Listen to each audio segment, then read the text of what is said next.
जरांगे भुजबळ हा वाद संपत नसल्याचा आता पाहायला मिळालंय।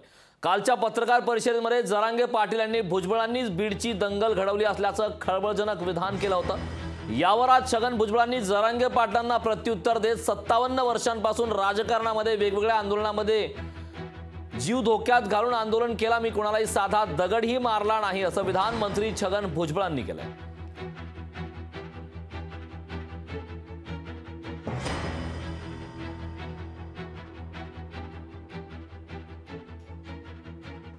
तुझे म्हणतो नंबर टाकले होते पोलीस रेकॉर्डला, SP साहेबांच्या किंवा पोलीस रेकॉर्डला असं काहीच नाही।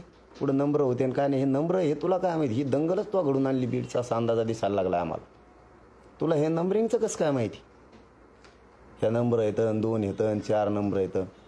आणि सरकारला पण माझी म्हणजे विशेष करून मुख्यमंत्र्यांना आणि गृहमंत्र्याला विशेष करून विनंती, तुम्ही याचं लय ऐकून याला लय बळ देऊ नका। ह्यो जातीय दंगल 100% भडकवणार आहे, घडवणार सुद्धा आहे। बालिश म्हणतात ना, बालिश असा हा आरोप आहे। छगन भुजबळ त्या बीडमध्ये जाऊन एवढी दंगल करू शकतो का? तर त्याला एक काम काय, कारण काय आहे? तर पकडले गेलेले पिस्तूलधारी ही सगळी त्या जरांगेचीच माणसं आहे। त्याच्या 24 तास त्याच्याबरोबर राहणारी माणसं आहे। आणि माझा संबंध काय तिकडे त्या बीडमध्ये? गेले कित्येक वर्षात मला असं वाटतं त्या बीडमध्ये मी गेलो नसेल। आणि मी कशाला बरं, मी माझ्याच लोकांची घरं जाळणार?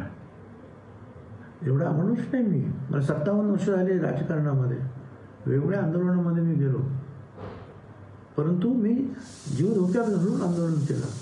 मी कुणाला एक दगड नाही मारला। माझा कुठलाही रिपोर्ट माझ्या अभ्यासपर्यंत नाही आहे। लोकशाही मराठी ऐका, पहा, जागरूक रहा।